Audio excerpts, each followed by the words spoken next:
श्री सतगुरु महाराज की जय।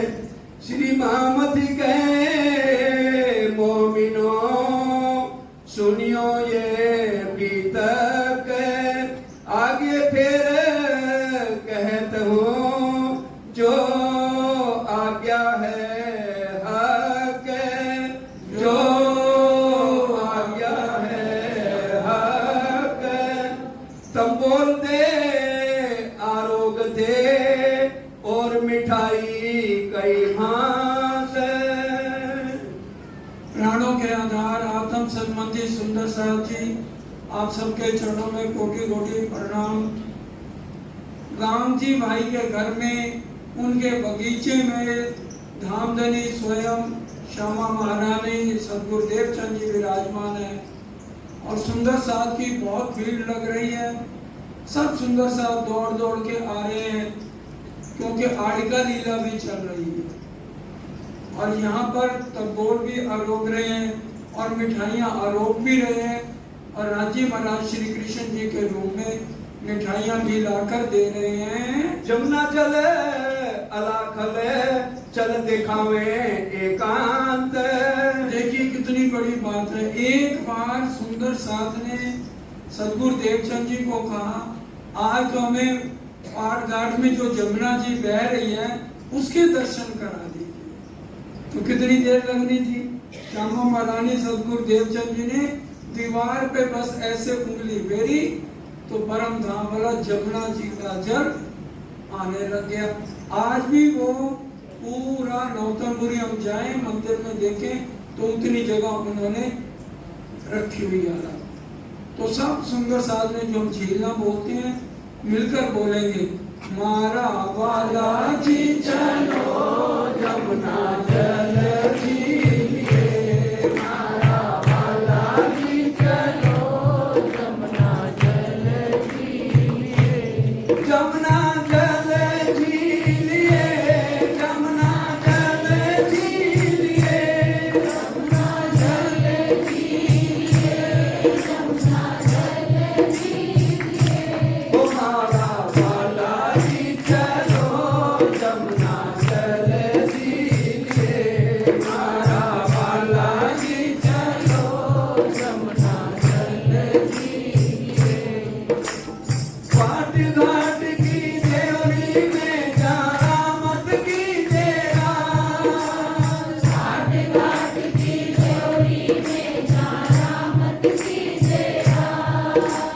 रतन जड़ित के मॉल में, रतन जड़ित के मॉल में कीजिए रंग विलास। मारा वाला जी चलो जमुना जल झीलिए, मारा वाला जी चलो जमुना जल झीलिए। आप अकेले बूझिए संग समाधि साथ। आप अकेले बूझिए संग श्यामा जी साथ। हम रुए 12,000 मिलके, हम रुए 12,000 मिलके जिले तुम्हारे साथ। मारा वाला जी चलो जमुना जल झीलिए, मारा वाला जी चलो जमुना जल झीलिए।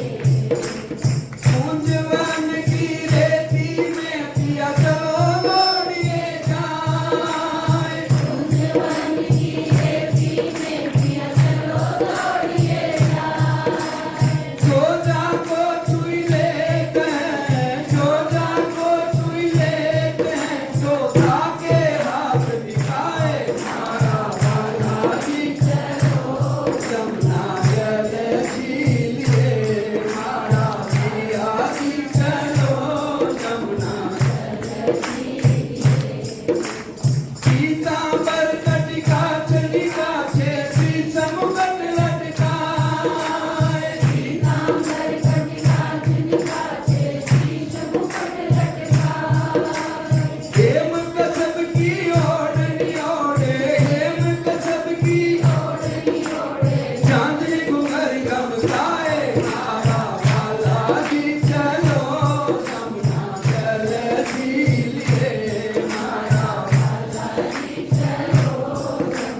रसिक राज श्यामा जी के आगे सखियां नृत्य कराए।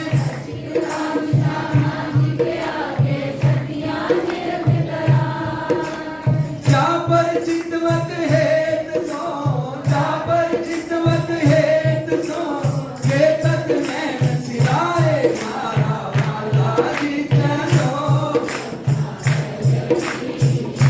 ओ मारा पिया जी चलो, जमुना जल लिए। हंस के राज खुशी भये, पहराए बनमान।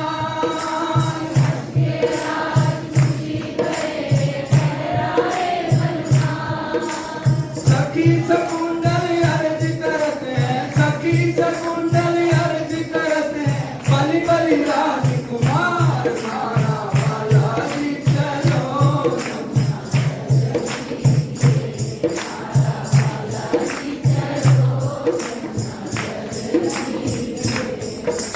हंस के राज खुशी भये, पहराए बनमान।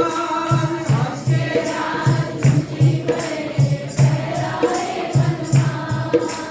सखी सकुंडल अर्ज करत हैं, सखी सकुंडल अर्ज करत हैं, बलि बलि राजकुमार मारा वाला जी चलो। जमुना मारा पिया जी चलो, जमुना जल लिए। बोलो श्री प्राणनाथ प्यारे की जय। बोलो श्री सतगुरु महाराज की। संवत 1700 तिलोत्तरे हुक्म हुआ श्री राज। अब श्री महाराज का दुनिया में दिल नहीं लगता और वो अपने असली तन को भी आत्म उनकी देख चुकी है। तो अब तो हर पल राजी महाराज के ध्यान में है। तो बार भाई ने आकर कहा इनको खेता भाई के काम के लिए भेजो। गांधी भाई ने भी कहा कि वहाँ मेरे भाई को गए 25 साल हो गए हैं और उसने बहुत पैसा कमाया है। पैसा आएगा तो सुंदर साथ की और भी सेवा होगी, क्योंकि अब बहुत सुंदर साथ आने लगे। जब जमुना जी प्रकट हो गई और सबने छीलना किया, अब तो सबकी खुशियों का ठिकाना नहीं है। तो अब उनको हुक्म दिया सदगुरु देवचंद जी ने, हे महाराज तुम खेता भाई के काम के लिए अरब जाओ। उन्होंने ये नहीं कहा मैं घर जाऊंगा, पत्नी से सलाह कर लूं, घर वालों से सलाह कर लूं। उसी टाइम का गुरु वाक्यम ब्रह्म वाक्यम, जो आपने कहा है मैं जाने को तैयार हूँ। और शाम को उनको नाव में बैठा दिया गया और 40 दिन लगते थे अरब जाने के लिए। तो 40 दिन बाद वो खेता भाई के पास, गांधी भाई के जो भाई हैं उनके पास पहुंचते हैं। 25 वर्ष इनको भये, तुम सिताब जाओ अब। 25 साल हो गए उनको गए हुए। पैसा भी आएगा तो सुंदर साथ की और ज्यादा सेवा होगी। खेते को आए मिले, दी पाती हाथ। गांधी भाई जी ने चिट्ठी लिख के दी थी तो वो आके खेता भाई को दी। बहुत सुख पाया, रखे अपने साथ। बहुत खुश हुए। 25 साल बाद किसी ने तो आके मेरी सुध ली और अपने साथ ही रख लिया और धीरे धीरे उनको सारा कारोबार संभाल दिया। तुम नौतनपुरी को चलो, दुनी तक जमा किया। बहुत दुनिया, बहुत पैसा इकट्ठा कर लिया। अब अपने गांव नौतनपुरी वापस चलो। श्री तारतम की बातें सुनाई तक। अब रात को सारा दिन जो श्री महाराज काम करते थे, रात को खेता भाई को और अड़ोस पड़ोस जितने साथी थे आ जाते थे, उनको परम धाम की बातें बताने लगे, मानव तन का महत्व बताने लगे। 84 लाख योनियों के बाद एक बार मानव तन मिलता है। 1 लाख बिच्छू डंक मारे तो जीव का जन्म होता है, 1 लाख बिच्छू डंक मारे तो मृत्यु होती है। इसलिए उस पार ब्रह्म को याद करो और पीना तंबाकू छोड़ दो और मांस मछली सब, ये सारी बातों का परहेज बताया। तो लेकिन खेता भाई को चीट नहीं लगती, तो जीव सृष्टि थे पूरे। अब वो चर्चा सुन रहे, कह रहे अब्दुल रसूल से 200 रुपए लिए कि नहीं लिए, तो उनका ध्यान उसी में चला जाता था। तो मेहनत तो बहुत करी श्री जी ने, लेकिन उनको कोई भी विचार नहीं आया को उतरे चलो तो सेवा हुए श्री राज। अब चलो वापस चलो, तुम्हारे पैसे से सुंदर साथ की सेवा होगी। जब उससे पीछे फिरे एक मिला आरब। अब क्या हुआ, एक दिन उगराही करने के लिए श्री महाराज ठाकुर गए हुए थे, तो पीछे से खेता भाई को थोड़ा बुखार हुआ और उनका धांगमन हो गया। अब आए तो बड़े परेशान हुए। खैर जैसे तैसे उनकी अर्थी को ठिकाने लगाया, और वहाँ का हाकिम था शेख सिल्ला, उसने जो है सब जगह मोहर अपनी लगा ली कि इनका तो कोई रिश्तेदार है नहीं। महाराज ठाकुर का पता भी था, लेकिन वो इनको कुछ समझा नहीं। अब श्री जी गए भी उनके पास, क्योंकि मैं उनका भाई हूँ, कहने लगे हमारी किताबों में कहीं नहीं लिखा, आप उनके भाई थे। तो अब श्री जी जो है यहाँ से बगदाद बहुत दूर था, वहाँ चले गए। 2 महीने परेशान होते रहे, लेकिन किसी भी वजीर ने, किसी भी मुलाजम ने उनकी चिट्ठी नहीं ली कि अरबों रुपया हमारा हिंदुस्तान ये ले जाएगा, तो चिट्ठी फाड़ देते थे। अंत में बड़े दुखी हुए, सदगुरु को याद किया, क्या बताओ मैं क्या करूं। इतनी देर में राजी महाराज एक अरब का वेश धारण, पठान का वेश धारण करके आए। कहने लगे मुसाफिर तुम्हें क्या तकलीफ है, इतना उदास क्यों बैठे हो। तो श्री जी अपनी सारी बात उनको बड़े प्यार से समझाते हैं। कहते हैं आप चिंता मत करो, ये मेरी चिट्ठी ले लो, और कल जो है जुम्मे की नमाज है, शाम को चले जाना, राजा आएगा, बहुत मिलिट्री होगी, लेकिन तुम चिंता नहीं करो। उनमें जाके राजा का दामन झटक देना, उनकी जो कस है, तनिया है, वो टूट जाएंगी, लेकिन तुम्हें कोई कुछ नहीं कहेगा। कहना मैं अपना भार आज तुम्हारे ऊपर डालता हूँ। कल को जब अल्लाह ताला इंसाफ के लिए तख्त पे बैठेंगे, तो मैं आपका हक अल्लाह ताला को दूंगा कि इन्होंने मेरा इंसाफ नहीं किया। और फिर धन्यवाद के लिए जब पीछे मुड़ के देखा तो थे नहीं। जैसे सदगुरु देवचंद जी को राजी ने रास्ता पार कराया, उसी तरह राजी हमारे सिर पर खड़े।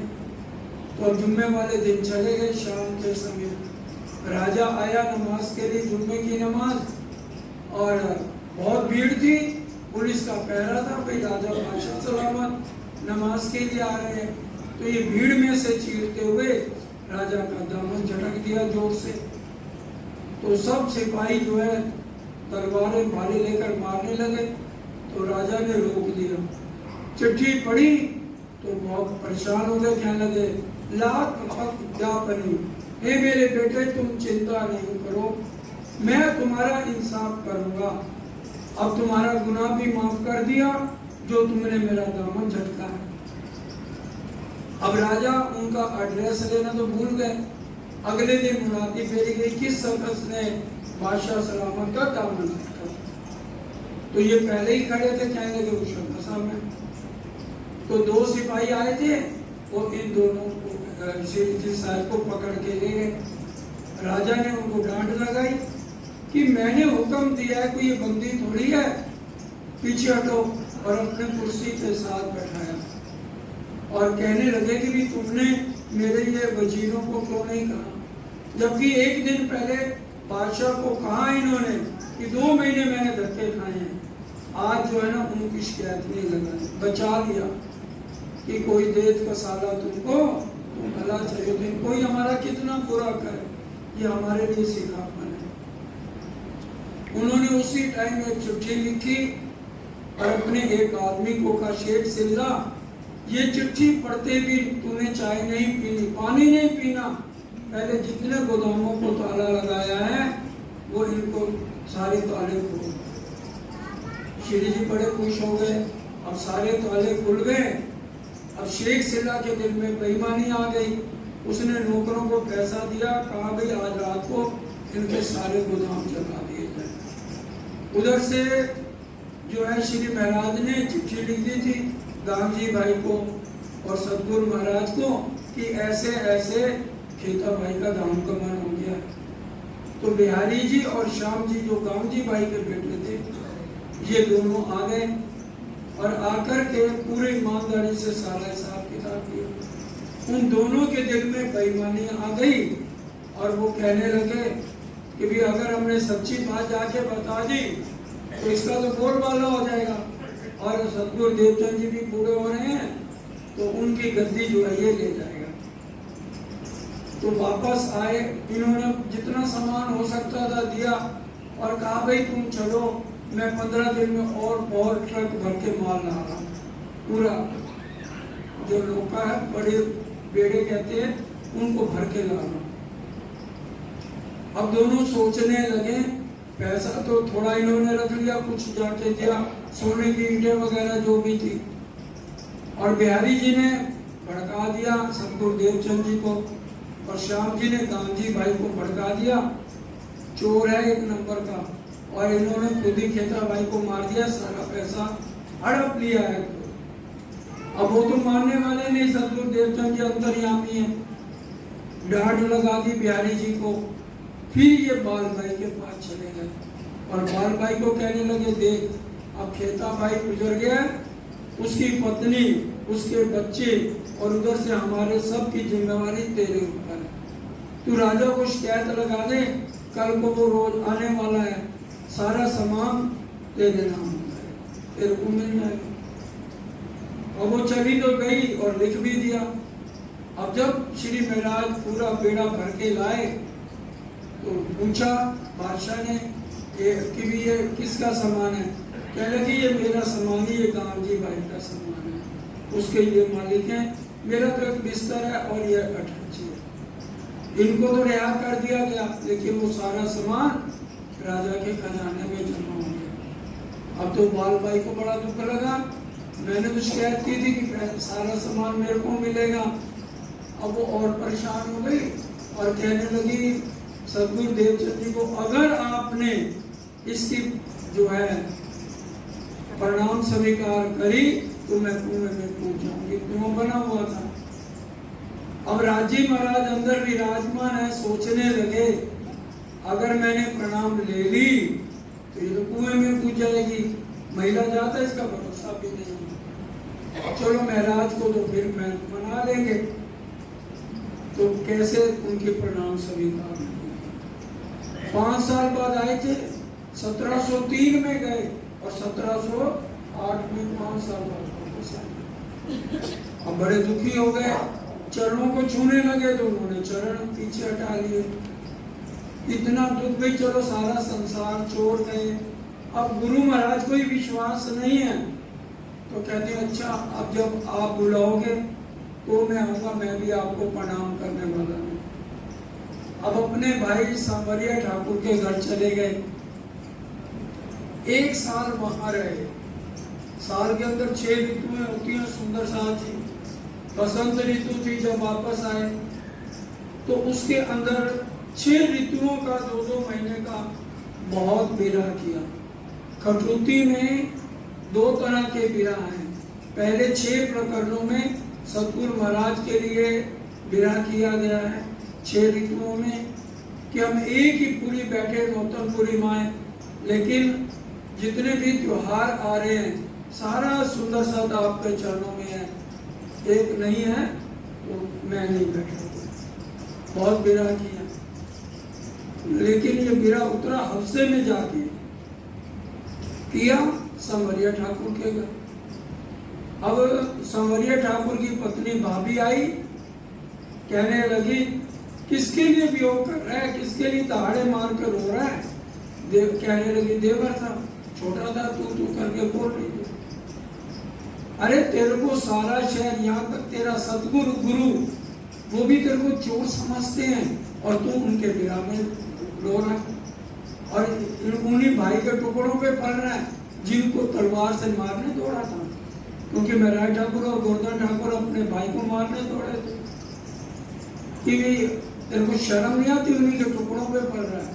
अगर भाई मर जाता तो आज गली गली में धक्के खा रहा होता। अब ये बात चुभ गई उनको बहुत बुरी तरह, और घर छोड़ के जरूर में कला जी के पास नौकरी करने चले गए। 2 साल नौकरी वहां करी, फिर टैक्स देने के लिए अहमदाबाद गए। 8 महीने सुंदर साथ जी लग गए। अब जब राजा आता है तो कभी बीमार है जी, 1 हफ्ता राजा नहीं आया और फिर राजा आ गया दरबार में तो झुक झुक के सलाम करना पड़ता है। कहने लगे इससे अच्छा तो मैं सतगुरु के पास ही चला जाऊं, भाई गलती नहीं है तो भी मैं अपनी गलती मान लूंगा, कम से कम सतगुरु के चरणों में तो रहूंगा। उधर से 1712 में बहुत सतगुरु देवचंद जी का समय आ गया। अब बिरहा में बोल रहे हैं बहुत ज्यादा, मुझ पे संकट पड़ा जिबारा, मुझसे रूठा मेरा प्राण प्यारा, मुझ पे संकट पड़ा जिबारा, मुझसे रूठा मेरा प्राण प्यारा, किसकी सेवा करूंगा मैं जाके, क्या ही चर्चा सुनूंगा मैं आके, टूटा है आज दिल का सारा, मुझसे रूठा मेरा प्राण प्यारा। 5 साल आगे हो गए और 4 साल अब हो गए, 1712 का टाइम आ गया। उधर से सतगुरु देवचंद जी बहुत परेशान है, कहते हैं मेरा धाम गमन का समय आ गया और जिनके हृदय में मैंने बैठकर आगे जागने का काम करना है वो मेरे से नाराज है, उदास है वो मेरे से।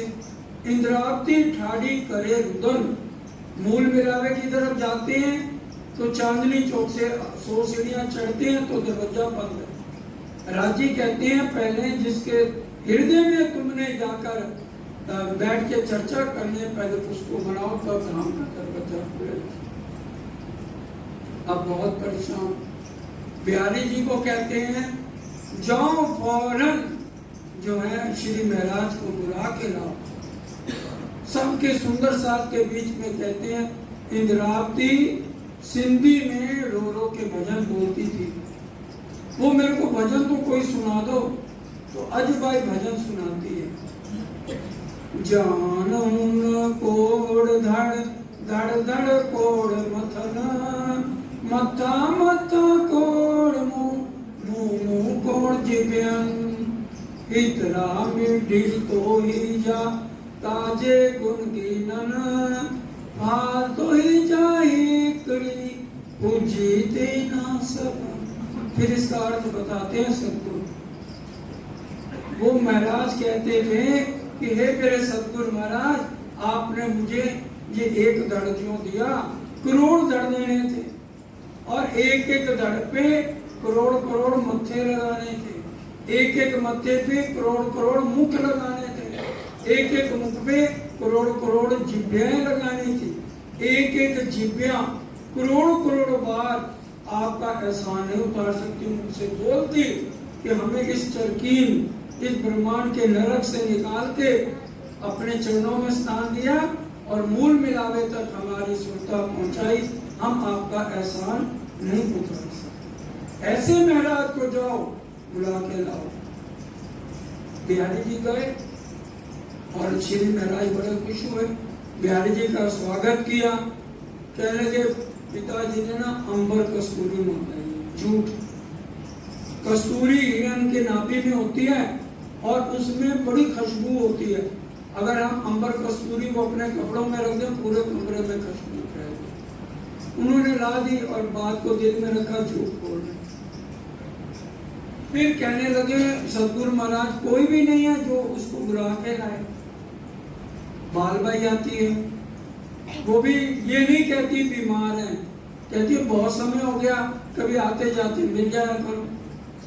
कहते हैं मैं बस आदमी ढूंढ रहा हूँ, जैसे एक योग्य व्यक्ति मिल जाएगा तो मैं फौरन सतगुरु की सेवा में हाथ जोड़ूंगा। अब उनकी तबीयत ज्यादा बिगड़ती जा रही है, बहुत दिन हो गए कुछ खाया भी नहीं।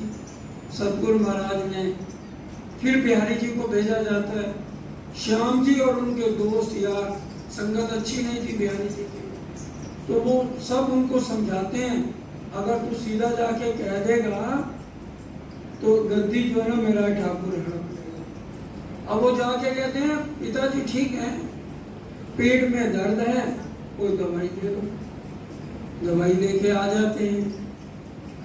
अब सतगुरु जी को बड़ा दुख हो रहा है, कोई ऐसा नहीं है सुंदर साथ जो मेरी आखिरी इच्छा पूरी कर सके। सुंदर साथ बिहारी जी के डिक्टेटर सेक्रेटरी हैं, बहुत गुस्से वाले हैं, और गद्दी इनको मिलेगी तो हमें धर्म से निकाल देंगे।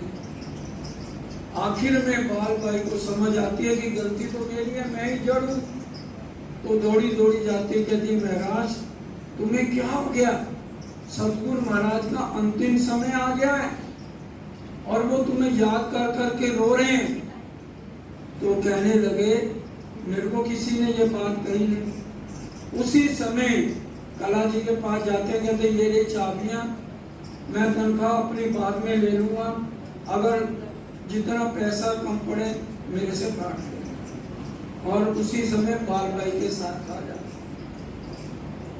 और सतगुरु देव चंद जी के चरणों में गिर के बहुत जोर जोर से रोते हैं, बहुत विलाप करते हैं। सतगुरु महाराज कहते हैं ये कौन आत्मा है जो इतना विलाप कर रही है मेरे चरणों को? कहने लगे मैं महाराज इंद्रावती की आत्मा उठा नहीं जा रहा, जबरदस्ती उठ के गले लगाते हैं, वो रोए जा रहे हैं, उनके सिर पे हाथ फेरते हैं, कमर पे हाथ फेरते हैं, तसल्ली करते, कहते ये रही बाल बाई, इसके कहने से ही ये कुएं में कूदने को तैयार थी, मैं जानता हूँ कि तुमने चोरी नहीं की। फिर वो कहते हैं श्री महाराज ये राम बिहारी जी पूछो, 2 बार आया, एक बार कहता है अमर कस्तूरी दे दो, एक बार कहता है पिताजी को दवाई दे दो, पेट दर्द है। और मैंने कहा मैं आता हूँ, तो कहते नहीं नहीं तुम्हें सारे चोर समझते हैं। और बाल भाई ने अभी आके कहा तो मैं आ गया। फिर कहते हैं कोई बात नहीं, तसल्ली देते हैं। मैं जब चर्चा करता था, एक तुम नहीं होते थे मेरे सामने, तो मेरे को बहुत दुख लगता था। फिर हुक्म देते हैं अजय भाई और हीर भाई को, आज मेरे सामने महाराज को भोजन की थाली लाओ, मैं अपने हाथ से इनको खिलाऊंगा।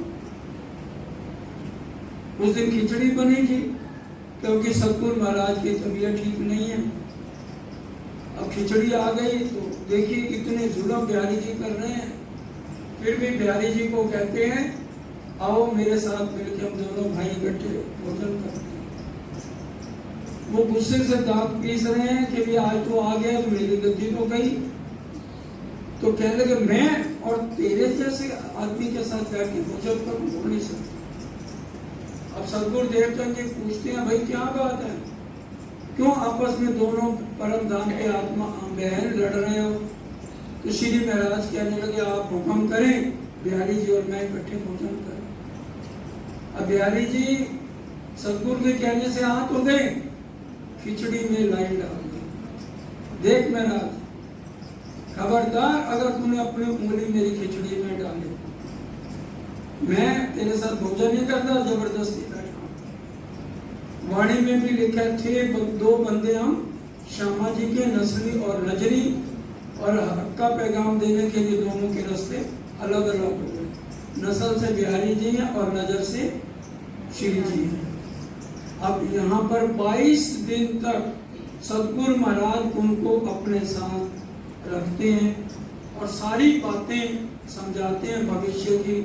सरकुंडल साहब कुमार की आत्मा तुम्हारे से जागृत होगी, सारा काम तुम्हारे से होगा, इस तरह से सारी बातें समझाते हैं। इन समय यहाँ दिन 22 रहे साथ मिले, 22 दिन सतगुरु महाराज सुंदर साथ के बीच में रहे। फिर नजर करी धाम को साथ छोड़े इन समय। फिर जिस दिन अंतर ध्यान होना था, श्री महाराज को उनके घर भेज दिया गया। कहने लगे अगर ये रहेंगे तो दुख नहीं सहन कर पाएंगे, शरीर ना छोड़ दें। अब जब सुबह आए तो श्री महाराज को बड़ा दुख लगा, रो रो के आंखें सुजारी और बिरहा में भजन बोल रहे हैं। अकेला छोड़ कर मुझको गए धनी धाम प्यारे, तुम्हारे बिन दुखी तो ये सुंदर सात प्यारे। प्रकाश हिंदुस्तानी में विरह के भी प्रकरण बहुत अच्छे लिखे हुए। पुकार चले मेरे पीऊ जी, मैं तो नींद ही में उलझी रे, अब ढूंढे मेरा जीवन सो सजन अब कित पाइए। सायब चले वतन को कह वो तक बोल, दिक दिक पढ़ो मेरे जीव को, जिन देखा न आँखों को, पिया मोए स्वात न आवई, ना कछ नैनो नीर, पिया बिना पल जो जाके, निस दखे शरीर। इस तरह से बहुत विलाप करते हैं। साथ को इन समय कछु नहीं पहचाने, आनिका लीला में सुंदर साथ को पहचान नहीं हो सकती, और सतगुरु से कोई जागरी हुई नहीं। सुंदर माइये देखा दिल के दीदो माए, ब्रिज रास और धाम की जागरी की सुधना। सब अपने अपने घरों में बैठ गए कि भी हमारे सतगुरु का तो धाम गमा। मंदिर में कोई आता नहीं है। धाम नाता किने ना देखा, अपने ठोर की हाँ ईमान, सबका ईमान खत्म हो गया। धाम का नाते की पहचान किसी को ना हुई। ये आज्ञा यो ही हती करी हक सुभान। 313 आत्माओं को तारतम दिया, उनके नाम बताए, तेरी आत्म का नाम दिया, तेरी आत्म का नाम दिया, लेकिन किसी की भी आत्म जागृत हुई नहीं। कहते दिन पीछे पाल बाई इत आई। बाल बाई पहले बिहारी जी से सलाह करके आई कि अब गद्दी आपकी पक्की है, मैं महराज से मिलाती हूँ। श्री महराज के पास आई, कहने लगी अब गद्दी पे किसको बैठाएं। अब अगर देखा जाए तो नस्ल से बिहारी जी बनते हैं, श्री महराज ने तो गद्दी पर बैठना नहीं है। वो कहते हैं ठीक है, तो आके बिहारी जी को बधाई देती है, आपकी गद्दी पक्की, और कल आपको गद्दी पे श्री महराज बैठाएंगे, और जगह जगह चिट्ठियां लिख के भी वही सबको बुलाएंगे। अगले दिन बिहारी जी को बैठा दिया गया धूमधाम से, और जगह जगह चिट्ठियां भी लिख दी गई। पहले श्री बिहारी जी को मैं बैठाऊं गीत, मैं बैठाऊंगा अपने हाथों से, कदमों लाग सजदा करूं तब साथ भी आवे तीत। और कदमों लाके सजदा मैं करूंगा, दंडवत करूंगा, तो सुंदर साथ भी उनको प्रणाम करेगा।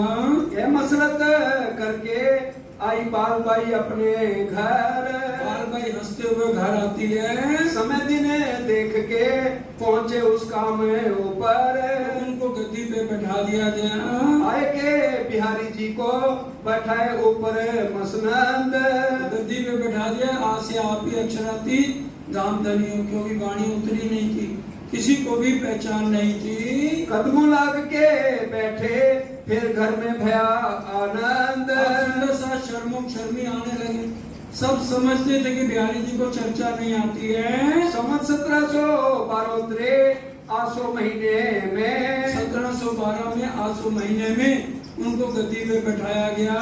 सब सो चर्चा करके चित को दिया मरोर। श्री महाराज जो नहीं आते थे उनको भी डांट डांट के मंदिर में लाने लगे। तुम आए सब सेवा करो, कर खंडनी कहा जोर। दूसरे से सबको बुला के मंदिर में भीड़ जमा की।